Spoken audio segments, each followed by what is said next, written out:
Wait, were you not live earlier? We're good to go. Don't worry. So wait, did that intro happen or not happen? The intro didn't come off that well now. We're live now. And we are live. I hope they can see my face right now. No, yeah, I have it on Aaron. Well, hey, you guys, welcome to Comics After Dark for the Real Comic Book Fan. I am your host, MTR, and as always...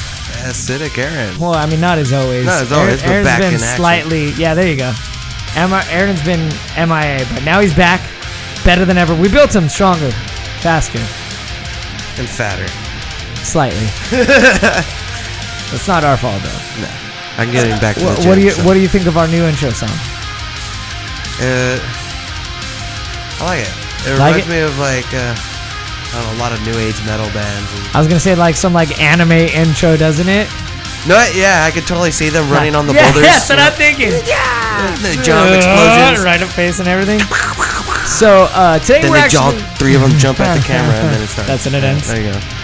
We're actually going to be doing a different kind of review today. It's not news, not all that good stuff. This week, it's going to be a little preview of what's going to happen in Ant-Man and the Wasp. Yeah. So pretty much, we know the books in which the movies are being inspired from. Yes. So if you want, and you're watching right now, you can call in 714-684-1652. Once again, that is 714-684-1652. We're going to be talking about this awesome Ant-Man comic. Aaron, what's the comic called, and what numbers is it, and all that good stuff? Let me pull that up. It is Avengers 2010 is when it aired out. So if you have the Marvel Unlimited, you just pull up the Avengers 2010 to 2012, and it is issues 31, 32, 33, and 34. Exactly. I'm actually just making sure that all you comic book fans will be able to see our feed, and we're sharing them into all the proper places, so you guys get to also be a part of this. This is an awesome book in your collection to get. I was actually pleasantly surprised, but we will go ahead. We will get into all that good details at the very end. We're just going to be breaking down the entire comic book for you. And at this point, I'm just kind of rambling on so I can get to this point. Okay, let's go ahead. Let's get into it. Are you ready? Oh my God, we could hear Mike laughing. What is new? Mike is over in the green room right now, apparently having a really good time. We're going to be setting up some stuff in the future, so that's why Mike's chilling over there. Hopefully talking about all the work-related stuff that we're supposed to be talking about, but more than likely not. Let's go ahead. Let's get into this. So we start off with this mysterious woman running around in what seems like a desert. She has her face wrapped. I might add, very, very drawn well, if you get what I'm saying. Very drawn well. Are you guys talking about end times or no? Yeah. Yes. Okay. This is Avengers End Times. Oh yeah, well with that, also with that being said, since Chris did say that, should have started off with the creative team behind this is Bendis, Mayhew, Peterson, and Keith. It's Brian Michael Bendis and Mike Mayhew, which is freaking awesome.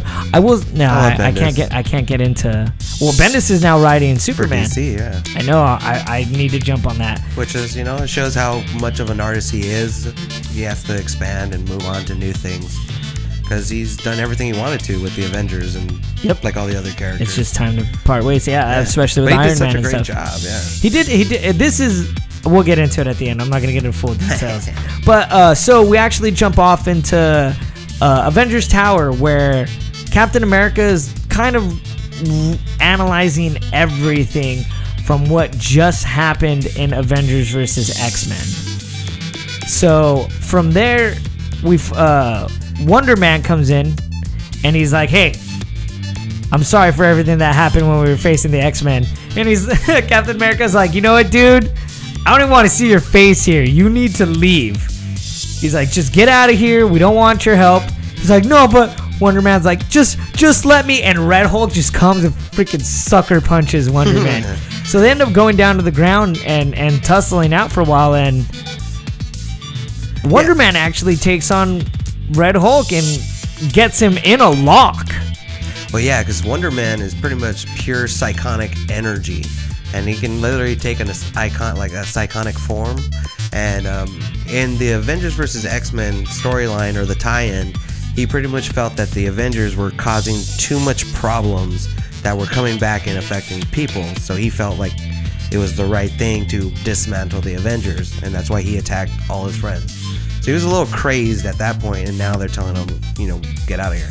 Yeah, he's like, but I'm an Avenger. They're like, you're not an Avenger anymore. It's like having that ex-girlfriend be like, I love you, and you're like, leave. You were drunk last night. All that shit you said, leave. So we jump on over back to this mysterious person that has a rag around her face, some red hair, and running around this place that she keeps thinking everybody can speak English. Yeah, can speak English. They can't. But what she ends up doing is she goes, look, I got this thing that I need to transmit. And you look at it, it is a old school Avengers security ID clearance badge. card. Yeah. Old school, apparently. And the only reason I say old school is because we jump on over to Avengers Tower again. And I might add, Tony Stark, when we take a little glimpse over there, he's sleeping with someone. I don't know if it's Spider-Woman or who it is. Wait, no. Because it looks like Spider-Woman's stuff is next to Hawkeye's stuff. So then maybe it was Hawkeye and Spider-Woman. It looks like Tony Stark's just passed out on the couch. Oh, okay. Yeah. So when Tony wakes up, Tony's pretty funny in this. We'll get into it a little later. So Tony ends up waking up and he's getting a signal from his computer, and he's like, dude, what is going on here? So he brings it to the Avengers' attention and goes, brings it to the Avengers' attention and goes, look, we're getting a call in from like here, but it's not here. Isn't it like in Central Park or? Yes. Yeah. So they're like, well, I don't understand. Like, what are you talking about? And that's actually where it ends. It ends in a to be continued. Yeah, and if you know the comic books, if you read the crossover of Secret Wars, not Secret Wars, Secret Invasion. Okay. On the 5th issue, Janet, the original Wasp, she tries to she tries to grow for the first time. Rather than going micro, she goes giant-sized and tries to attack the oncoming alien ships and pretty much all the aliens invading. But this causes her biomass to kind of start. She turns in, you see like in a flash of white, she kind of combusted. And at that point, we've thought that the Wasp has been dead ever since. And it all happened on that spot. So right now, they're wondering what's going on. Yeah. So we jump on into the comic. And from there, Tony goes to Hank Pym. And he goes, Hank, I don't want you to get excited, but here. And Hank Pym's like, wait a minute. Whose security card is that? Wait a minute. Wait. Is this what you're trying to tell me? Is this what you're trying to tell me? And Tony's like, dude, do not get excited. From there, we jump on over into this alien world. Our mysterious female character is still having troubles trying to figure out exactly how to transmit this thing. She's running, she's hiding, still curvy as ever. Takes out dude, she's fucking curvy. Cute, yeah. I was like, never mind. I'll say it a little later because I don't want to spoil anything yet. What about her curves? No, not about her curves, but we jump on over and she's like, she's trying to get to this little town. Mm-hmm. And these dudes are shooting at her, and she's like, I did not get this far to die. So she ends up taking out one of the guys and takes him out of his spaceship and just freaking wrecks those dudes. Yeah. So you know this person's skilled at fighting somehow. Very much in flying. So then our Avengers run to Central Park, and they go, this is where it's coming from. They're like, is it? Is it here? Yes, it's here. It's here right now. So there's a microverse in this particular area that we need to enter. But who is in the microverse, Aaron? Janet Van Dyne. Janet Van Dyne. And they're like, wait, I thought she died. I thought she this. And Thor's like, Odin's beard. And all this like craziness, everybody's like, no. Thor's like, I saw her die, dude. I was there for it. Yeah. And they were like, no, she just went subatomic. Yeah, so it Oh, you mean that thing you heard in Ant-Man? Yeah. So pretty much, yeah, it looked like she disintegrated, but she actually just shrunk down to a microscopic level. Such a microscopic level that there's little pocket universes all over the place. So from there, Wonder Man comes in and goes, I want to help. I messed up with all of you guys. I just want to help. And Iron Man goes, you know what, dude? Or I think it's Steve Rogers like, just not this time around. No. Hank Pym says it. He said this time, yeah. It's like, just not this time. Like, this time, it needs to be only us because we don't know what will happen once we enter the microverse. So it's going to be Ant-Man, Thor, Captain America, and originally only those three. But Iron Man insisted on coming. Oh, Thor, Captain America, and Ant-Man. Yeah. But Iron Man insisted on coming, so... Yeah, No. I apologize. I did it wrong again. Iron Man told Hank Pym to stay away because he might do something stupid on the mission. Well, he's not thinking rationally. Hank Pym pretty much during Secret Invasion, he was one of the Avengers that was replaced by a Skrull invader.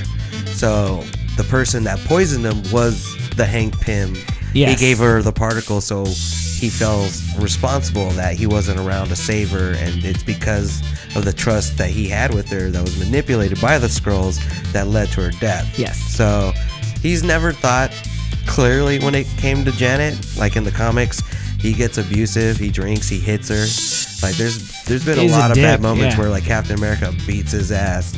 I love the Ultimate version because they whoop his ass because he hits her, and it's just, I don't know, their relationship has always been a rocky one, so he feels like that's why they don't want him there. Yeah. So then from there we jump onto the microverse, and interesting enough, they're like, we're all feeling sick, and Thor's like, I feel fine.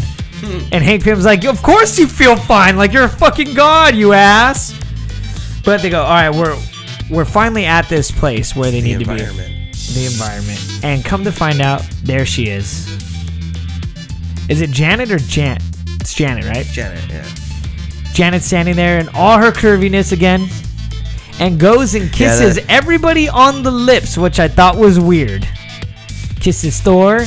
Well, kisses Hank first, then Thor, then Captain America. But it looks like open mouth, like big intimate kisses. Yeah, it looks like making out, right? It turned into it.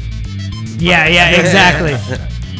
They were but she's known them for, like, they built the Avenger teams together. They've died nearly in each other's hands almost, how many fucking times by this point? That's true. And she hasn't seen them in years, so yeah. All right, fine. And she hasn't probably kissed anything in years. It kind of reminds me of a little bit of, like, the movie It, when Beverly, kisses everybody when she first sees them. Yeah, but that's why Chris said it. It. Sorry. So from there, she fell in love with all of them. Janet goes, hey, just a heads up. This dude's trying to kill me, and enter in Lord Gozar. So he looks like a centaur with like a little bit of like digital like outfits on him. Well, like the bottom half is all horse, but the top half is all like alien invader. Yes. Like super armor. It looks really awesome. Which I love what ends up happening later on. Something happens with him and Iron Man, and we'll get into that. So now that we found out it was the Wasp, holy crap, dude, Wasp is curvy as hell. I was like, man, whoever's drawing this is really focusing in on her. Like, really focusing in. Oh, what is going on here? No!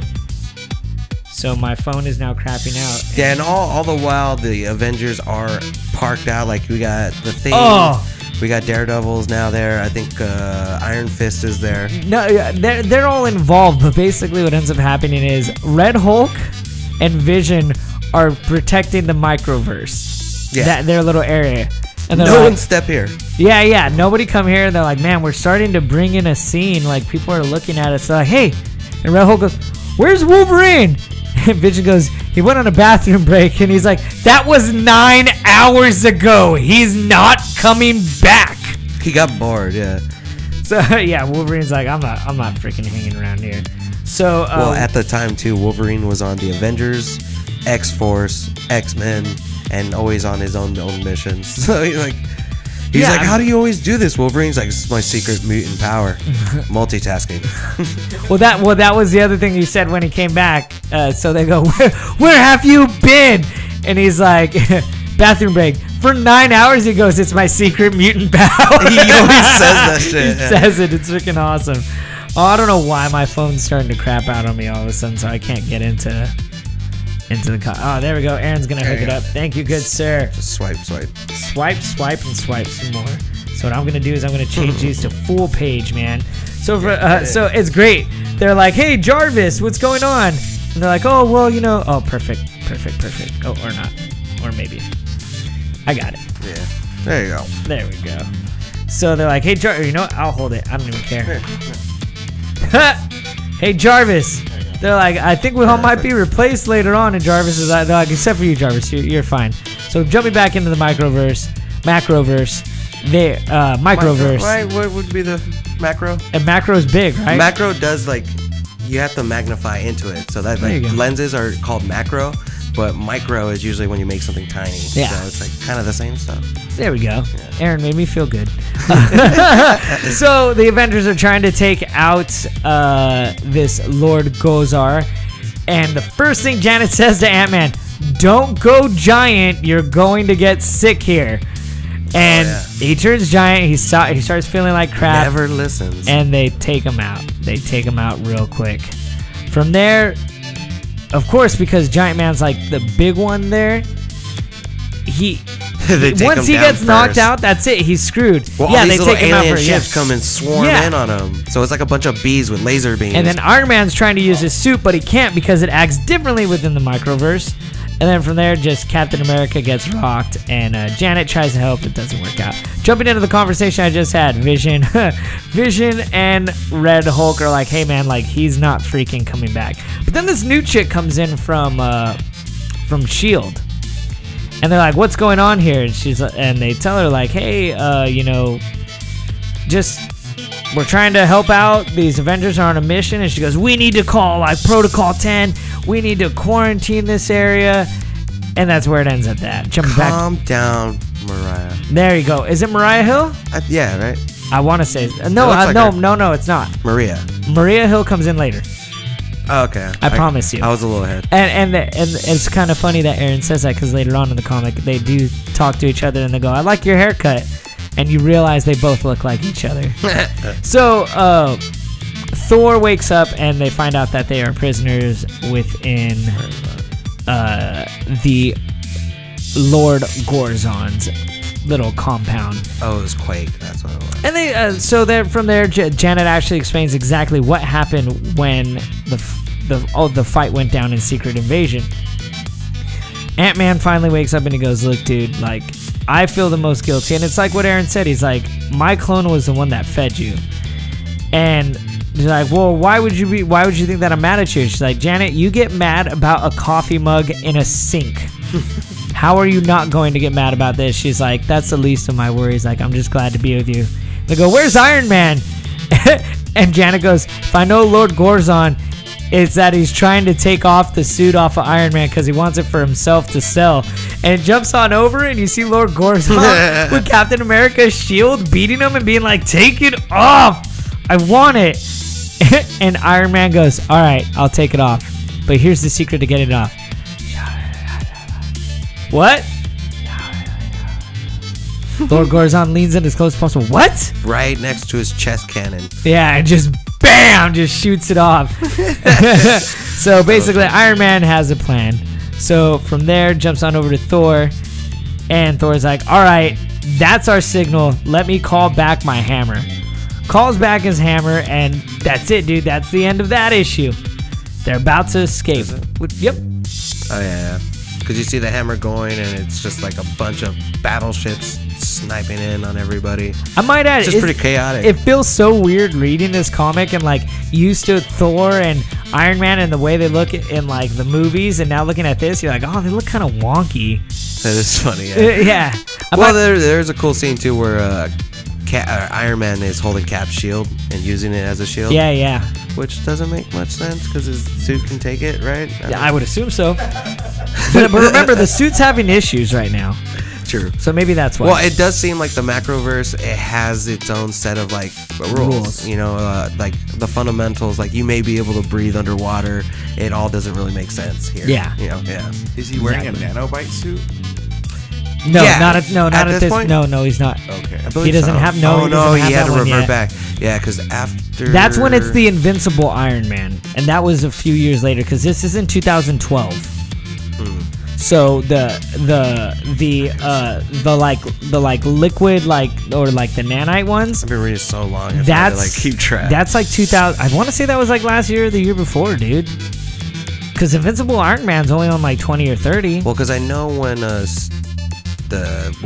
Dark Reign happened, he got sick, and that's what Iron Man 3, the movie's based off of, is that storyline. Oh, okay. Because he had to erase his memory in order to keep the Green Goblin from getting all like the secret codes to everything.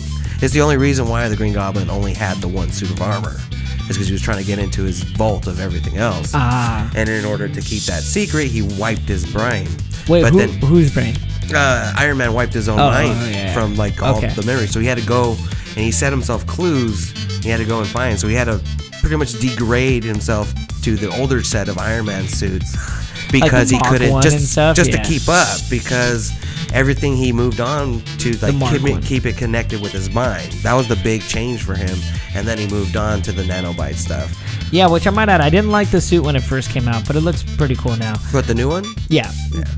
So Maria Hill comes up and she goes, "Hey, what the hell? Like, this isn't what you're supposed to be doing. I know you're 18 and you just joined S.H.I.E.L.D., but, you know, like, calm down." And she's like, "You calm down. I have, like, level 10 clearance. I'm the youngest one for S.H.I.E.L.D. Yeah, nah, nah." And it was like, shut up. So then Wonder Man comes in and goes, "Look, all y'all need to calm down. They do have the exact same haircut, too. I think I could go ahead and go into the microverse, and I think I can help out. So I'm already ahead of you guys. I grabbed the pin particle. I'm doing it." So from there, everybody's getting their asses rocked in the microverse. That is Thor, Ant-Man, Janet, Iron Man, and Captain America. At some point, Iron Man actually like falls out of the sky, and Thor has to like try to jump and catch him, and does. And then even at some point, Captain America's getting his ass rocked. It looks to Giant Man and goes, "Throw me." And he goes, "Are you sure?" And he goes, "Throw me." Flies in the air, kicks Lord Gorzon, and from there, while Iron Man's still falling, Thor, like I said, saves him. But then it's like, wait, who's going to save us now? Because Thor's powers aren't working the same way as well. So Giant Man steps in, goes ahead and saves him. Big explosions happen. They're about to get their ass rocked. But guess who flies in to save the day? Wonder Man. Wonder motherfucking Man. Who's Wonder Man, dude? Simon. What is the secret of his powers? Pretty much he's all Wonder Boy, I forget can what you happened. take me far away to the mucky muck land? If you know Tenacious D, you know what I'm talking about. Pretty much, it was all like a lot of the heroes are because they're trying to redo the superhero serum, Okay. or the what made Captain Super America. Soldier serum. So they did something with him where they put him into a particle combustor, and I think it made him more. He is psychonic energy in human form. So that's why he turns purple. That's why he has this different, because he's pretty much just pure energy. So he can even absorb it and send it back. I forget what he can grow. I think too at some points. But he hasn't really been in many storylines here and there. I know at one point Rogue. I almost thought he was Miracle Man for a second. Oh, okay, yeah, that's someone else. But Yeah. Rogue grabs him with her hands free, and she absorbs him completely at one point, and he disappears again. And then there's a point where they're living inside each other's heads. Interesting. Yeah, and then he comes back again, but he's always kind of dipped in and out here and there. So I don't know if he's too much of like a popular character. He always seems like, because I saw him when he lost his mind, he didn't seem like he wanted to be an Avenger. Yeah. But then later on, it kind of like flipped it, and like that was out the window because now he's an Avenger. Yeah. So it's like I don't really care for him all too much. Well, it's pretty interesting at this point because when he jumps in, he saves everybody, sees Janet gets happy, and of course he gets even more happy because Thor decides to yell out, "Avengers!" and he goes, "Say it!" Assemble! Which we still haven't seen it in the movie. Then finally, the fucking Iron Man suit charges. It does what it's supposed to do. And they're like, energy cells overloading. That's just what I said. Armor at full capacity. Reserves at full capacity. Energy reserves at full capacity. Guys, duck. And Iron Man literally takes out everybody. Yeah, that was pretty cool. It was, wasn't it? It's kind of like if Iron Man did a version of Thor's hammer. Yeah, exactly. That's the exactly what I thought. Connecting to everything, and it's just like all the ships are blowing up.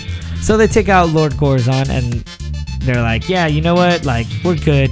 Let's go ahead. Let's head back home. So this is when Maria Hill and I don't know the other person. I forgot her name. Maria Hill and Quake. Is that Quake? Oh, yeah, that is Quake. Yeah, you're right. Gauntlets, yeah. Yeah. They're basically like, you know what? I would have done the same thing. Like, I was young. I understand. Quake's like, okay, I get it. And they're like, by the way, I like your haircut. And he's like, oh, thank you. So once everybody returns, Janet's all happy. And unfortunately, Lord Corazon returns. And when he returns, though, he returns and comes into Arbor's, and he's even freaking bigger than everybody else. Yeah. I don't know why his torso got like extra long in that one scene. Yeah. It looks weird. Yeah, it does. It's like he got a little excited or something. And then on top of it, he's able to kind of give the Avengers a good little something, but there's just 3 panels and the Avengers take him out quick. Well, yeah, because he kind of fucked up. Quick. Because in the Macroverse, there's not really anybody with superpowers, but he just stepped into like Central Park, which we had the Thing, Red Hulk, Iron Fist, Spider-Man, with a Beast, and like more, all waiting there. So as soon as he's like, rah, everybody just pounces. I kind of like what happens too, because then Ant-Man shrinks him, but he jumps on him, shrinks him, and then he's shrinking in the air, and Ant-Man like does a flip like off of him, and like, all right, I'm good. Yeah. So we go back to the Avengers Tower. Everybody's having drinks. You got Scarlet Witch looking all sexy and fine, and then we have Captain America. I'll tell you what, I'll be Cap and you'll be Iron Man, or should I be Iron Man and you be Cap? Which one you want? I'll be Cap. You'll be Cap? Okay, go for it. No, there's no Thor in this scene. Go home, Thor. Are you worried about Simon? I'm worried about you. If you don't get some sleep. I slept for 70 years. Yeah, you've used that line before. Leave me alone. I'm a senior citizen. What's bothering you, Cap? No matter what the Avengers do, half of America blames us and half the world hates us. No matter what we do, it feels like we're not doing enough. We make just as many messes as we clean up. And you know as well as I do, as mad as we were at Simon for blaming the Avengers for the world's problems, part of us agrees with him. You got more, don't you? No, that's it. No, you got... Oh, yeah, you're right. So, the question is, what do we do now? What do we do now? I know exactly what we do now. Yeah. We go bigger. And then that's the end of that. Yeah. And that pretty much after that is when we lead into Jonathan Hickman's version of the Avengers, I believe. Oh, is it? I believe so, because that's when they go nationwide. And they try to expand on the every international level. Avengers. And then that leads into Everything Dies, and when the worlds start to converge, and the Secret Illuminati Wars. Comes back. It gets really The Secret good. Avengers. Oh, it's a perfect lead up into the next era. I think it was 2014. Yeah. Yeah. Okay, so art, man. Oh, no, let's go into storyline. Storyline, I fucking enjoyed this, dude. I loved it so much. I thought it was really cool. I thought it was really interesting. I didn't mind it at all. And that's for you just kind of jumping in randomly. Yeah, and on top of it, you know, liking Marvel, most of the time I don't like these light, bright comics. And this did feel, for even the situation that it did feel very light, bright. Not a lot of blood, not a lot of gore, but at the same time, like, this mission just a lot of felt energy beams. fun. And yeah. That's true. What did you think of the story? Well, I loved it because back when, like, I've been reading in order and in, like, continuity since, I think, Avengers Disassemble.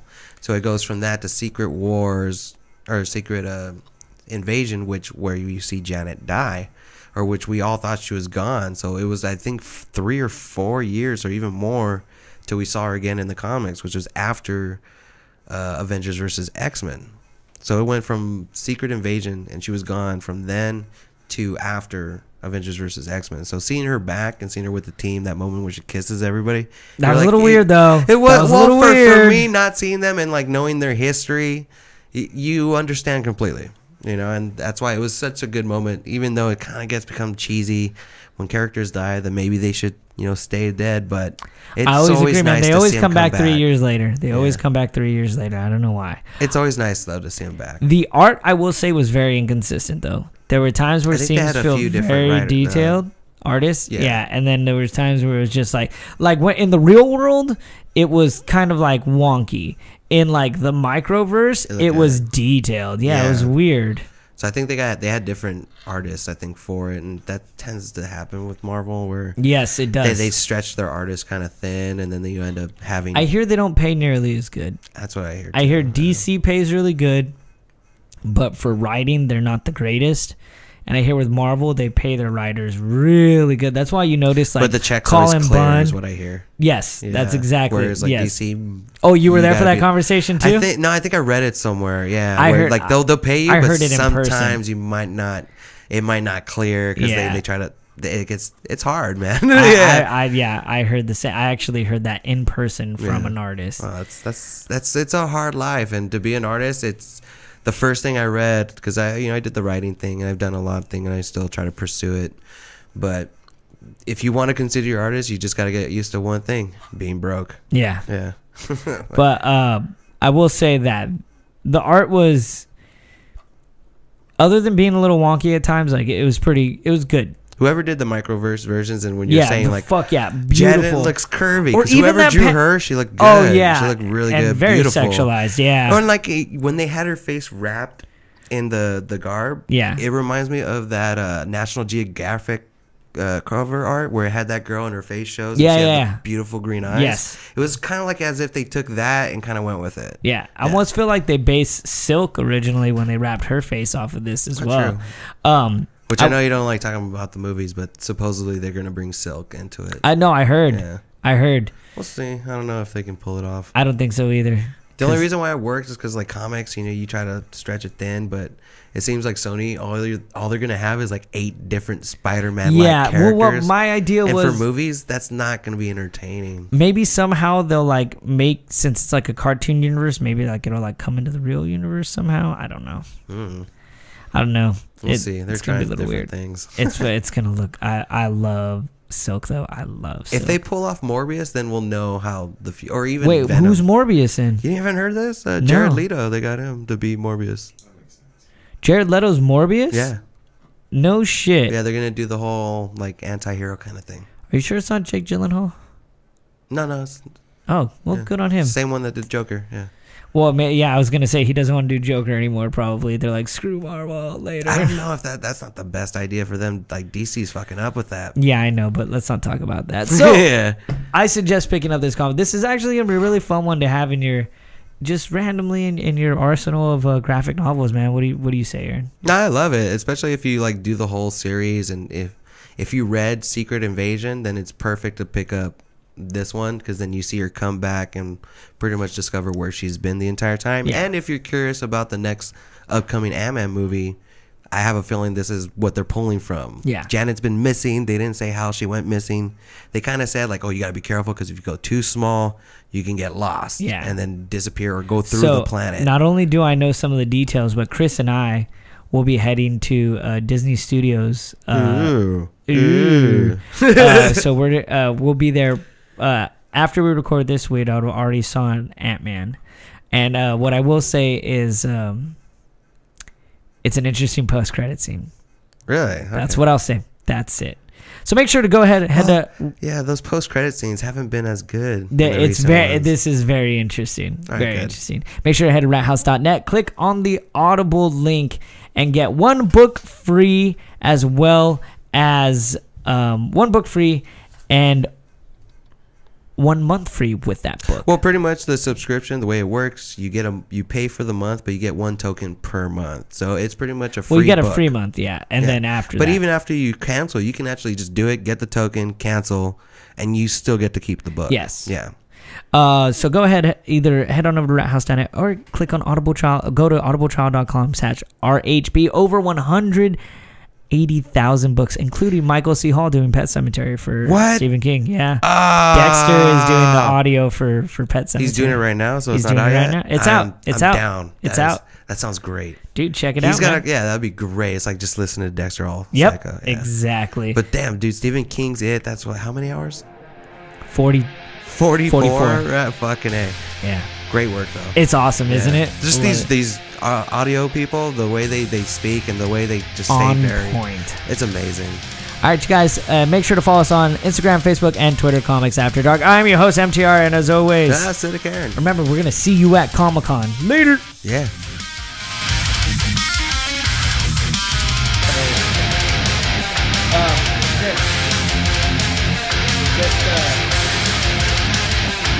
Just slowly fade out the